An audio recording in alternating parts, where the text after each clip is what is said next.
Hi everyone, and welcome back to the Still Chill podcast.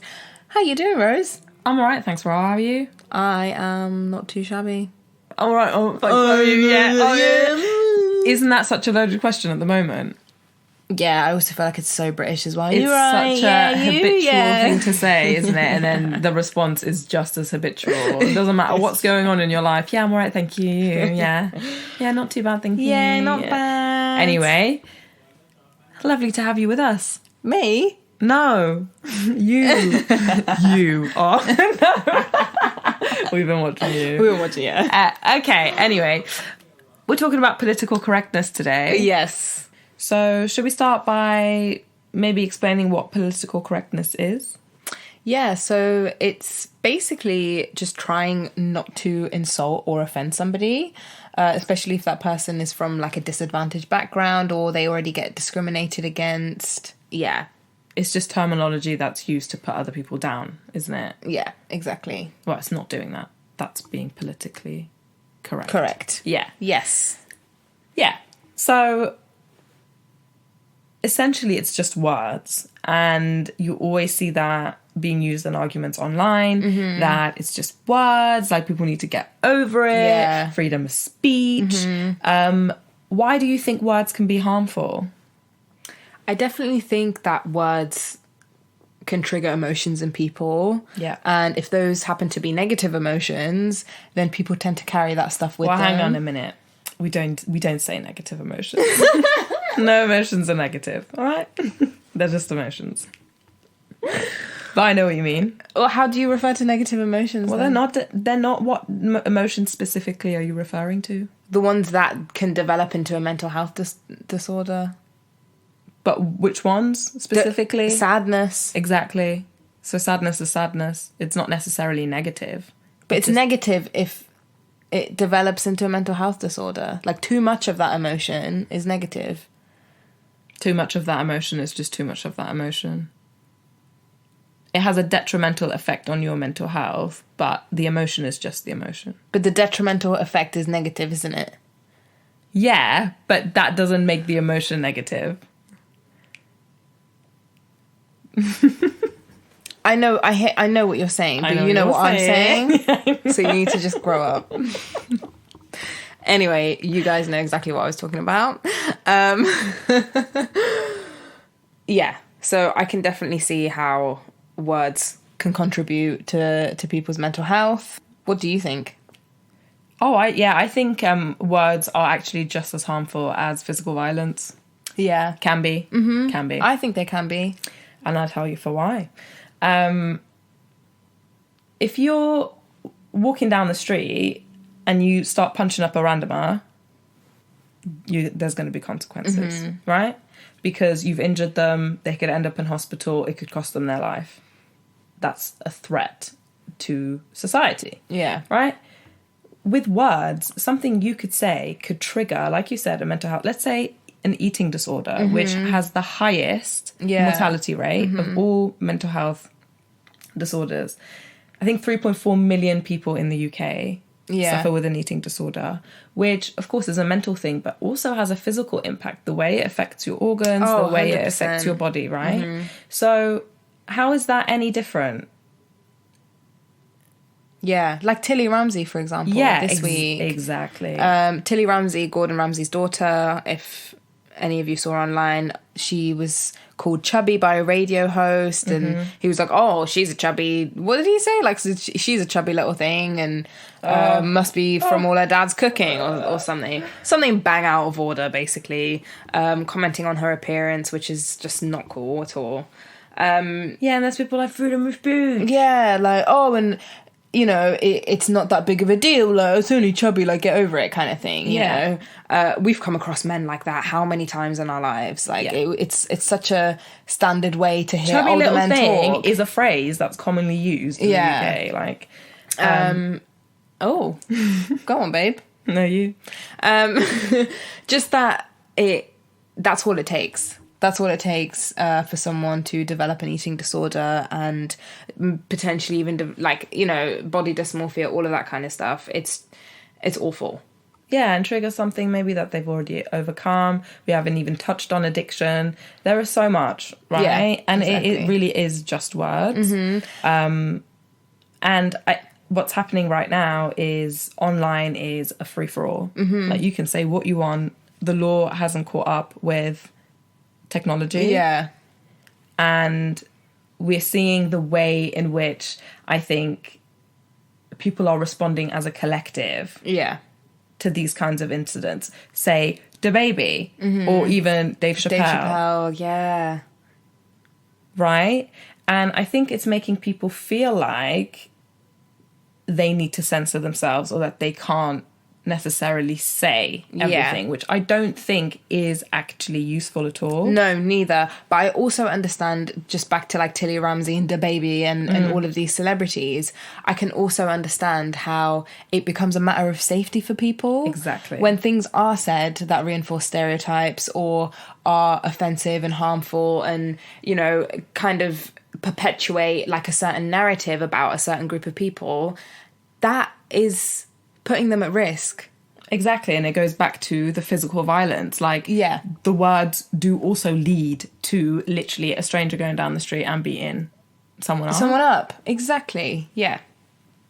So do you think comedians like that have a certain responsibility, would you say? Yeah, I absolutely do. I think there are so many ways, like, there are so many jokes you can make. So many hilarious, funny jokes. And you can also joke about the way in which the times are changing, but do it in a tasteful way. Yeah, I think being tasteful is so underrated. Like, I don't know. In the comedy world. Like, and just back to Dave Chappelle, I haven't even watched a stand-up. I didn't watch that particular one. But it's just like, I find it difficult to understand why people think it's okay to comment on certain experiences that they've never embodied and lived. Exactly. I feel like it's understandable that, do you know what I mean? Like, those consequences are going to be there. Like, you can make a joke about how you're struggling to keep up with the times. Do you know what I mean? But also don't put the joke on them. And sorry, Yes. going back to Dave Chappelle, right? This is my bugbear. Was it you that never heard of bugbear before? I've never heard bugbear in my life. Literally, what the hell? Right, this is what bugged me, because he said that he quit the Chappelle show because he was doing a skit that was, I think, taking the piss out of black people, and he looked around and he realised people were laughing at him, not with him. Not with him, yes. Right? And I'm like, how can you not apply that same logic to this? To this. Exactly. But then I also... Because, sorry, the joke is not on you not getting it. You're putting the joke on other people. Yeah. But I also understand that, well, it sometimes feels like the way he does his comedy is in protest. Like, he's protesting against this PC culture and everything that it, like, quote unquote, stands for. Yeah. Because it's not actually, I mean, we'll get onto this, but I don't think it's actually making any real change. And people are just censoring themselves all the time. And you don't know when people are being legitimate, when they're being authentic and real with you, or whether they're just scared to talk or they're scared to say what's really on their mind. Yeah. And I feel like he's just, and I could be wrong, but I can also see why people would think that he's just trying to test his limits. But like, testing limits, all good and well for you, but this it's like playing devil's advocate, isn't it? Yeah, it has real life implications for people. Like, it's like being and here's my thing, like, I really don't like the term political correctness, because what the heck is political about it? Literally, is just caring about people. So,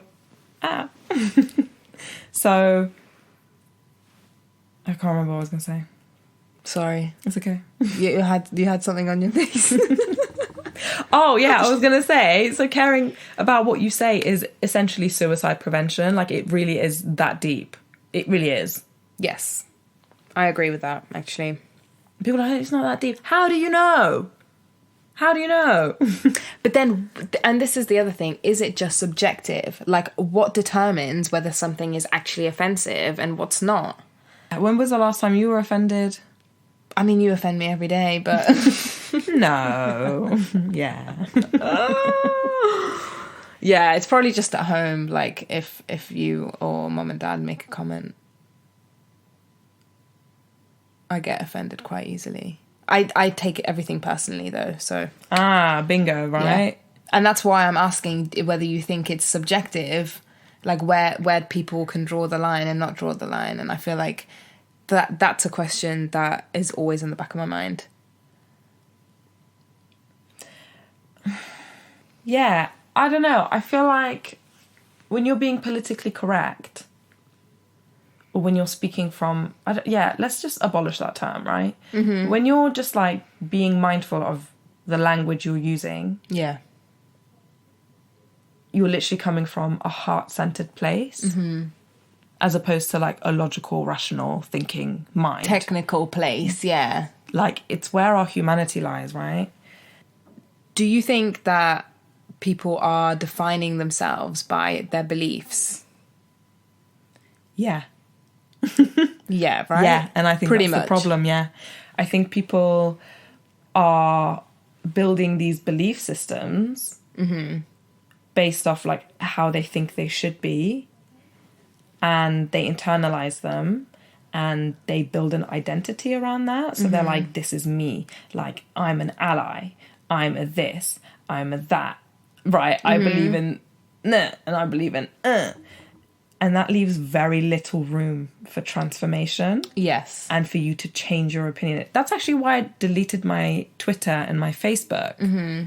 Because I had this thought, like, by literally writing down my thoughts and posting them constantly, and I do it now with my Instagram, it really makes it more difficult for me to be open to another perspective and to change my mind. Yeah. Because I become so deeply ingrained in what I've spent hours writing. Mm-hmm. Yeah. I've invested in my opinion. Yeah. I've read about it, right? And that's not to say you shouldn't have any opinions, but it's also to be mindful of, like, what you're consuming and what you're taking on as your own, right? So an example for that would be Black Pete in the Netherlands. Yeah. Do you want to just explain what that's about? So it's a very old Dutch Christmas tradition of Saint Nicholas, who had a helper or companion, whatever you want to call it, who was called Zwarte Peter, Black Peter. And every Christmas, there are thousands of Dutch people who go out with blackface, and it's a huge tradition, and they celebrate it. And Black people in the Netherlands have been protesting against this for years now, saying that it's outdated and their children are getting called Black Peter at school and going home crying, you know, all of that kind of stuff. So they've officially banned it, right? now? No, it's still not banned. No, I don't think so. So why are old Dutch men crying on the internet? Crying at these protests, and this is what I mean. Oh, they're crying about the protest. They're crying. Right. They're at the protest in blackface, and they're crying about it. Anyway, this is what I mean by, like, they're defining themselves by these beliefs, and they think that this is part of their identity. They're like, how can you abolish, like, this tradition? Or, like, even with the statues that got taken down in the UK after summer 2020. Yeah. People don't know themselves. This is part of our history. Yeah, this is part of our culture. So essentially you're saying that when you offend or you insult somebody's core belief, you are basically shaking up their sense of their identity. Yeah. Yeah. Yes. Oh my God, is that why I get offended at everything? Stop! But I'm not saying that you shouldn't have, like, you should be, like, identityless or opinionless or beliefless. Like, no. No, it's just what you choose to attach yourself to, right? Yeah, but also being mindful of how tightly you're clinging to these beliefs and what they actually mean for you. Like, Black Pete does not benefit you in any way in your life. Like, I don't understand it. I don't get why these old men are crying about it. Yeah. But it goes beyond that. But then, do you think that PC culture is changing that? Like, do you think that PC culture is changing people's core beliefs by basically like censoring people's language? Do you think that's actually No. making a real shift? No. Right? No. People are just faking it. That's exactly. So it's almost like political correctness acts as like a big plaster. Yeah. Yeah, exactly. It doesn't do... Like, people are literally just pretending to get by, and I would much rather a racist be racist so I know that they're racist, or a homophobe be a homophobe so I know who I'm dealing with. But then I also think they deserve consequences. But that then also, it's a loop, isn't it? Because if there are consequences, then people are just going to keep faking. Yeah. But I feel like, especially at a time like this where PC culture is like at an all-time high, and people are so concerned about it people getting quote unquote more sensitive and oh, can't say anything these days. Yeah, exactly. So yeah, I do think it's scary for me. I actually think it's more dangerous. Well, that people are being censored. Or censoring themselves. Essentially. Because people actually, I find anyway, that people just don't choose not to talk now. Yeah. Because they're so worried about offending somebody that the dialogue doesn't even happen. Like, the conversation doesn't even start to begin with. And if somebody does say something that could potentially be a sensitive subject, then it's just the room's quiet. I know, and I think it's because people don't know how to be with their own discomfort. Well, yeah, and they're scared to offend. Yeah, exactly. Because you're worried about the conflict that might ensue, but it's just like, really, is this what it's come down to? Like, we're so scared of conflict. And that's what a lot of people argue, is that the most progression only comes out of those conversations, the conversations that are really hard to have, and people are offending each other, and people are able to express themselves and their whole truth. 100%. I recently ran a group, and afterwards I asked for feedback, as I usually do, and someone wrote me back how much they loved the group, it was lovely, but that they felt misgendered. No, that they were they were misgendered. Yeah. A couple of times. Mm-hmm. Which was horrifying to me. Yeah. Because I consider myself an ally, right? It's part of my identity. I read the literature, I do my best, I use pronouns, I introduce myself with pronouns. I try my best, like I said. We just had an open and honest conversation. Yeah. About where I'm at. Mm-hmm. And I'm sure it was so uncomfortable for them. Yeah. To even point that out to me. Mm-hmm. And it was uncomfortable for me to receive it. Yes. But I was so open to it. Mm-hmm. And that's exactly the kind of feedback I need. Yeah. Right? Yep. To do better. Mm-hmm. Yeah. Because if things like that don't get said, then I feel like it only divides people more. How can I do better if I'm clearly unaware? Yeah. I'm not being present enough with that person. That's what I realised. Yeah. I'm not being present enough. If I was, I'd be more mindful of what was coming out of my mouth. Mm-hmm. Definitely. So it's also our ability to really be with the people that are around us and care. Mm-hmm. That's another way of showing that we care. Yeah, right? Definitely. And also being open to having a conversation with somebody that you think might be the total opposite to you. Yeah.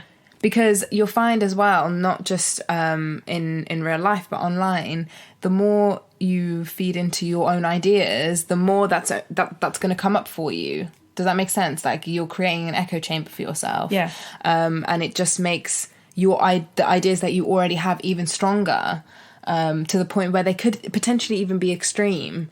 And I feel like by closing ourselves off, we're completely limiting ourselves to progressing as people and understanding one another and living in unity, all of that stuff. Like, yeah, and you're exactly right.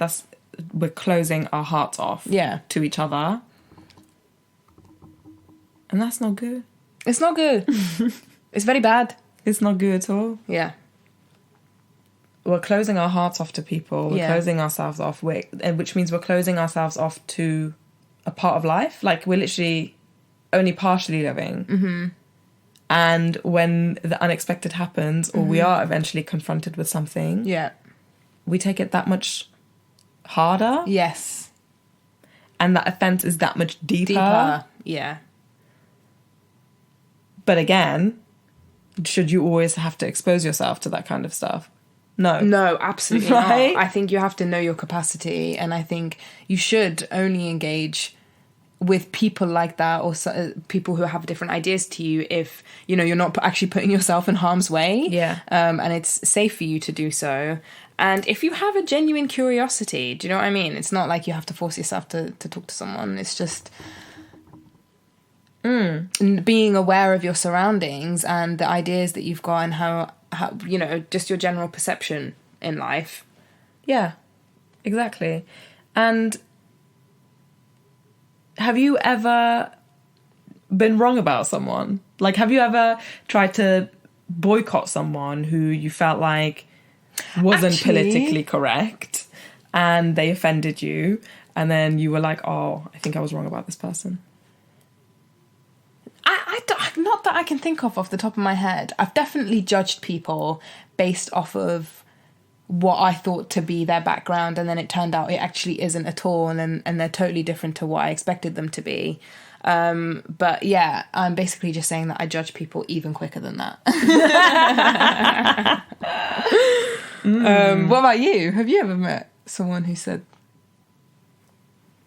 No. No. I think what I have done, I've been very quick to cut people out of my life. Yes.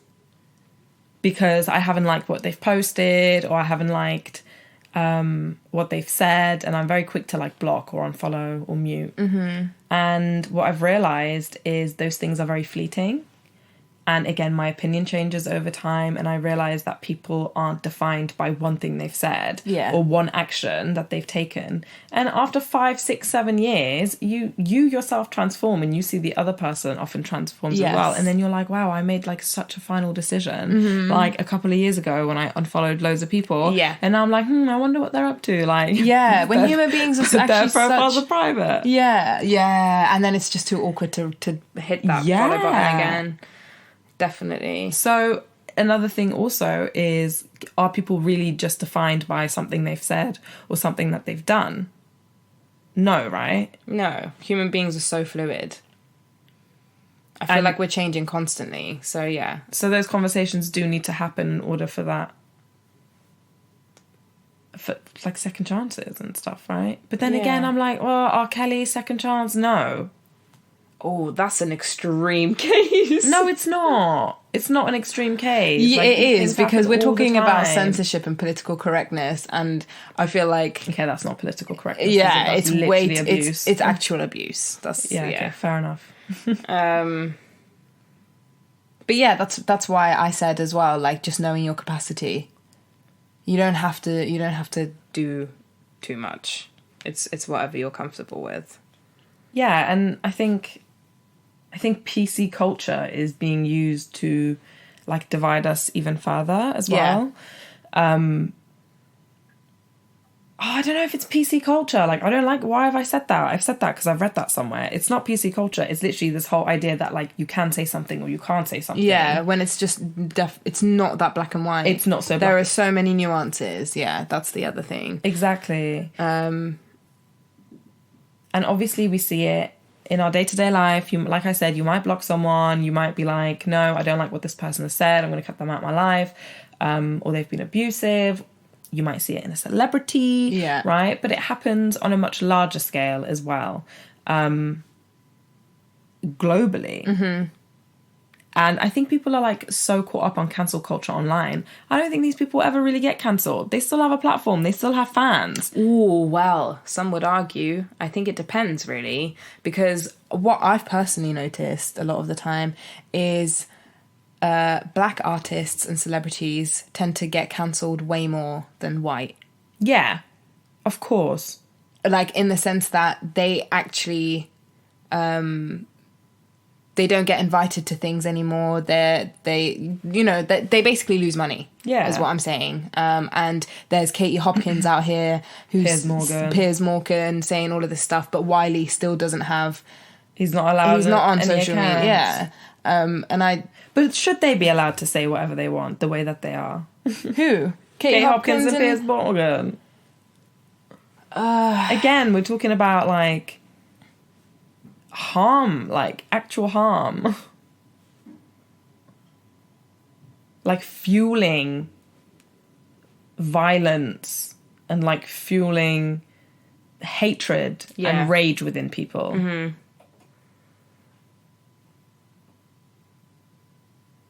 I don't know. Part of me thinks yes. They should.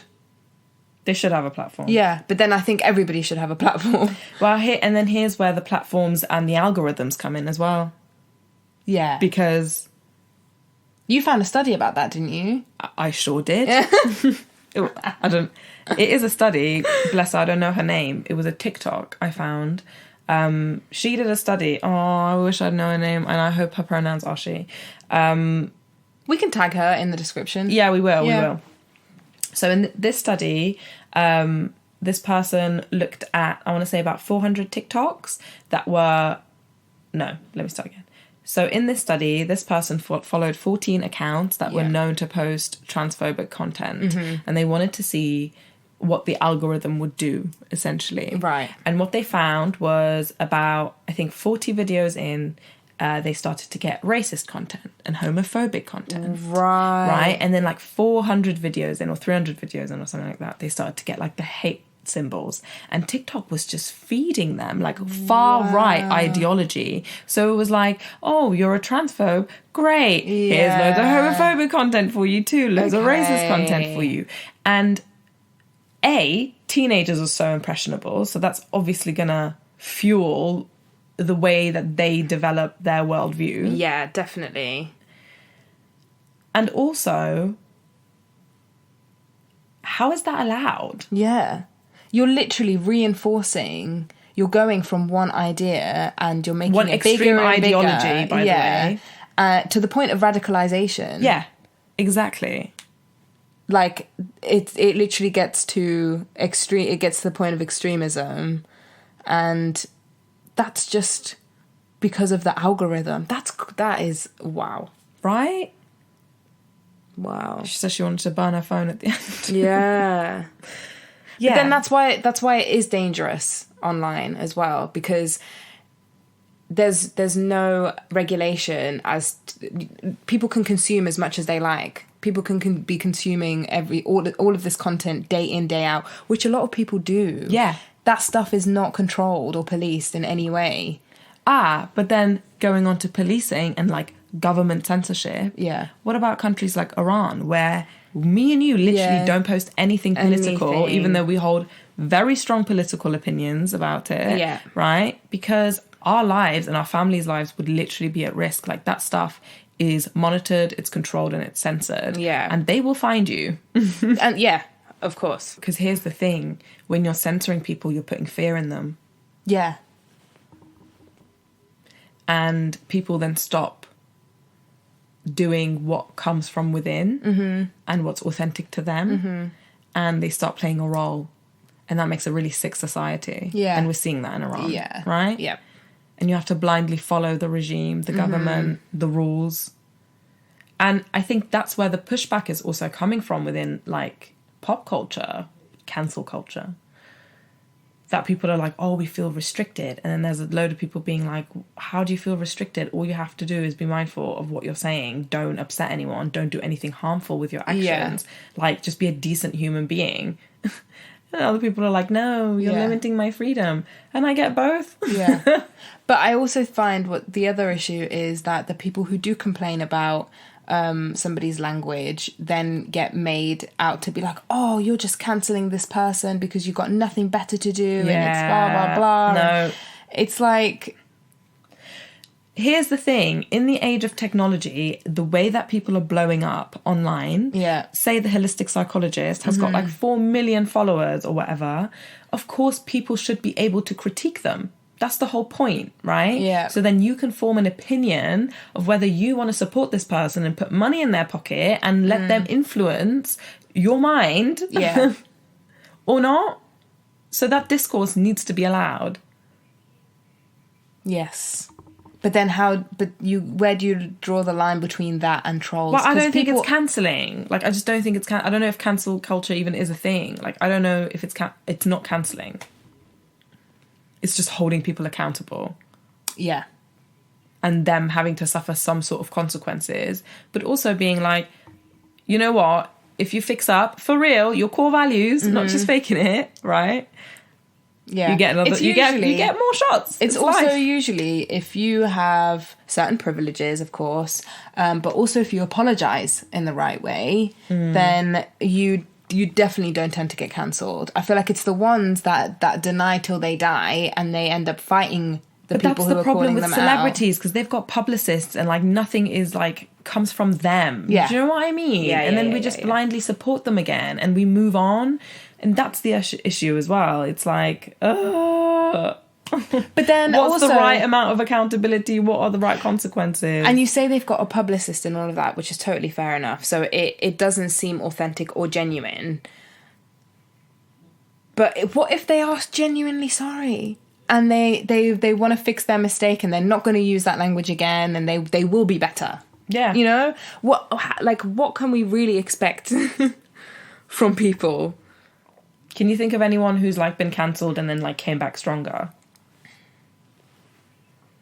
I can think of someone who's been cancelled and didn't come back stronger. I definitely do. Chris Brown. Chris Brown, yeah. Doja Cat. Yeah. She came back stronger. Yeah. Yeah. She did an apology on live, I'm pretty sure, and then she just started releasing bangers and people were like, woo. But that's also the other thing. Like, but what if all of that was true? What if she is messing around with white supremacists, which I'm not saying she is. I really don't think she is, by the way, right? But what if she was, and then she's just releasing loads of bangers and we're all just like, sweet, let's get going. Because in real life, that doesn't happen. No. Like, people really do be losing their livelihoods. Like, with going back to the Tilly Ramsey example, yeah. I don't know if that man will ever work again.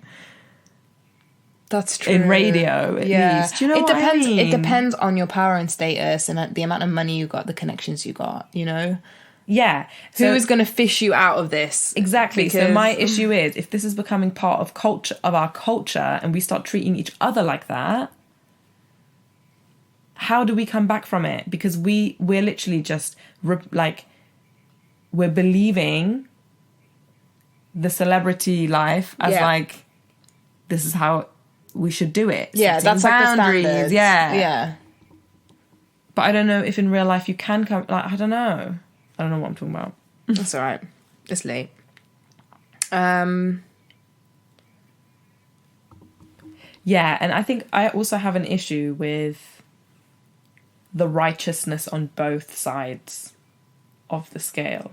If we're splitting it into the left and the right, both sides think they're like the superior one. Yeah.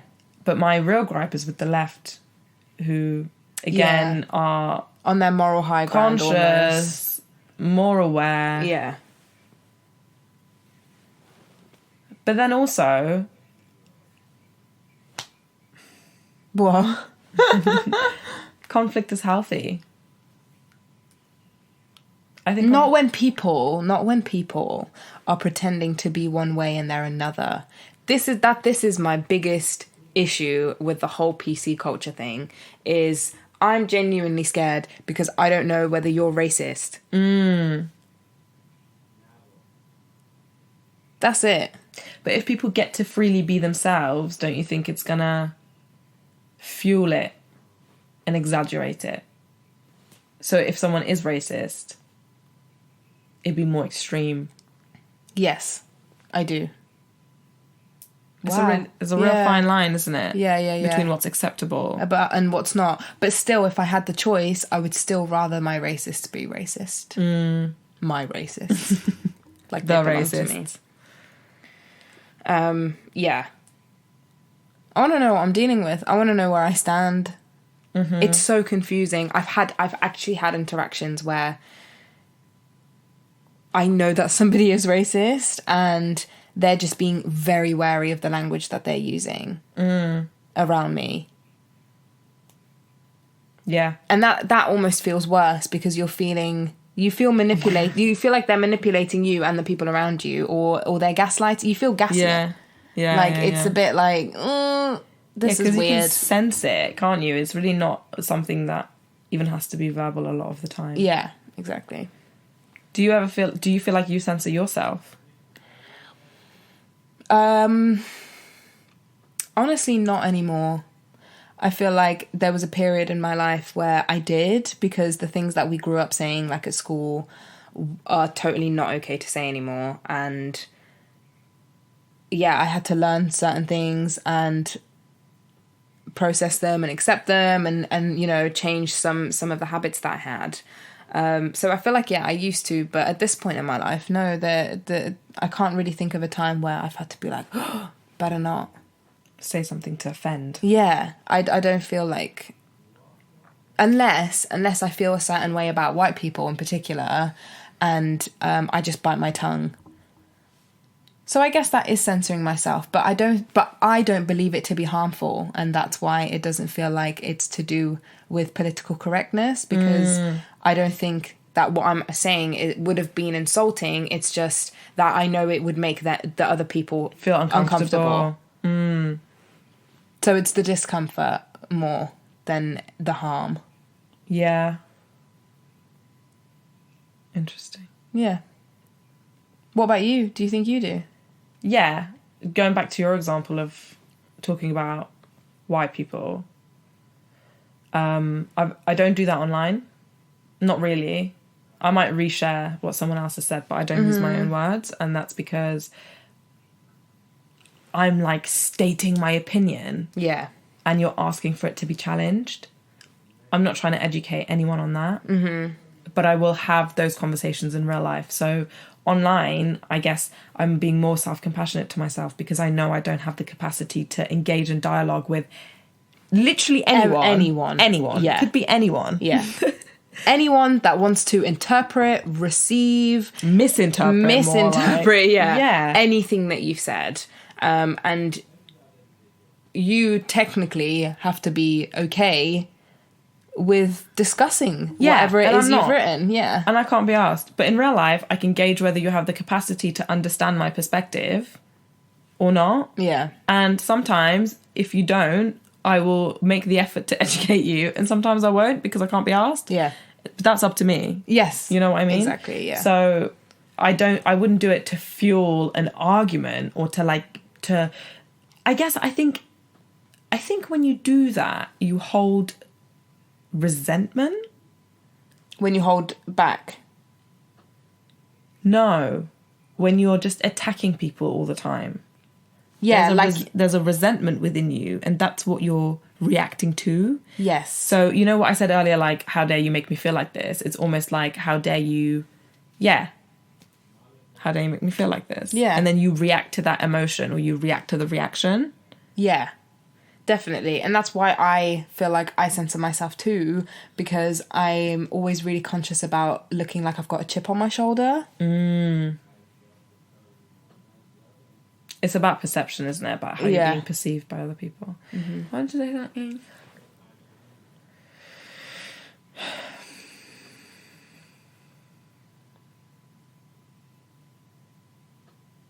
Do you think it's going to get stricter, I guess, as time goes on? Like, how do you think it's going to look in maybe 5 or 10 years? Do you think people will be more sensitive? I think the more we become mindful of how we speak to each other and speak to each other with love and care and kindness, the more people are going to feel comfortable being their authentic selves. And the more people are themselves, the more people will interact with each other. And hopefully those people who hold backward views will change their views. But do you think that that's what's going to happen? Yeah, because I always have hope. Oh, wow, okay. That's very optimistic. That's the only way I can think about the future, otherwise it's very sad. Aww. But I don't do that on purpose. I actually do think that. Yeah, I know you do. Like, yeah, I do. I think the less transphobic comments there are, and the less transphobia becomes okay, the more people will feel comfortable, the more trans people will feel comfortable in being themselves fully, right? And the more they'll enter the workplace and be who they are in social situations, and the more people will interact with them and understand them and see their humanity. Yes. As opposed to the beliefs that they hold because of their ignorance. Those beliefs that they hold on so tightly. Yeah. Literally, it's just being a decent human. Nothing to do with politics or being correct. Yeah. I think we'll leave it there. I just want to say I don't know whether it's going to go that way. Oh, really? Personally. I think maybe just because I work with kids and young people, when topics like this are ever talked about, it's just silent. Oh, you feel like people are too scared to talk. Yeah. And what I'm saying is that I don't know if that's going to get better or worse, and I have a feeling that it could potentially get worse. Yeah. Well, it becomes like a state of everyone just stays in line because there's always a group of people who are just like not with it. Yeah, a group, but as a general thing, I feel like I just really firmly believe that things always balance themselves out as they're supposed to be eventually. Eventually. It might not happen in our lifetime, but they will. Because this isn't right, like censoring yourself and holding your tongue. Yeah, it's not sustainable for any human to like you're literally repressing not just your emotions, but now your thoughts too. Yeah, exactly. You can't express yourself fully, as if we can't anyway. The way that society is running, like you're doing your 9 to 5 and you're drinking and partying on the weekend and you're going back on Monday, that as a system doesn't work in terms of people expressing themselves already. So I think censorship on top of that is just like I think people are going to feel trapped at a certain point. Yeah, and then I want to break free. Yeah. That's what I mean. Like, I think we often, as humans, we can think, rationalise, analyse our way out of just about everything, when actually there is such an instinctual part to us that we often override. Yeah. And there is only so much we can take and so far we can go. Yeah. Because... But then again... It causes harm, so then what? But then, is that just life?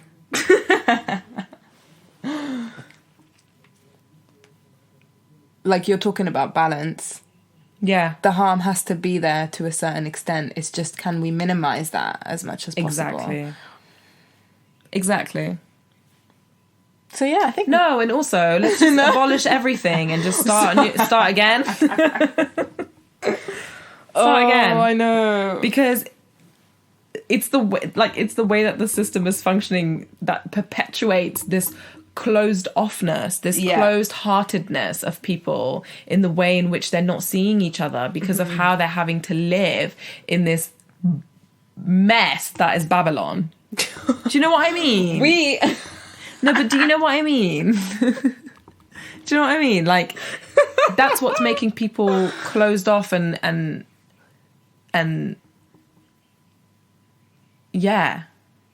hateful and ignorant. Yeah. People will not be able to live as their whole selves. And that is a recipe for disaster. And then they don't want other people to live as themselves either. And then they spew hatred. Yep. Ugh. But where there's a will, there's a way. I have hope. Yeah, I do too. And I think we just have to wait and see how this pans out. Fantastic. Yeah. Right. What's your song of the week? Oh, my song of the week. No, I'll tell you. I'll tell you what my album of the week is, and that is Willow. Oh, wow. I love Willow. I've been listening to her loads and loads. What's your song of the week? Everything. What have you been singing loads this week? That Thames song. Yeah. Free Mind, is it? Mm-hmm. You have been singing that. Oh, a lot. Yes, actually, everyone I do sing. No.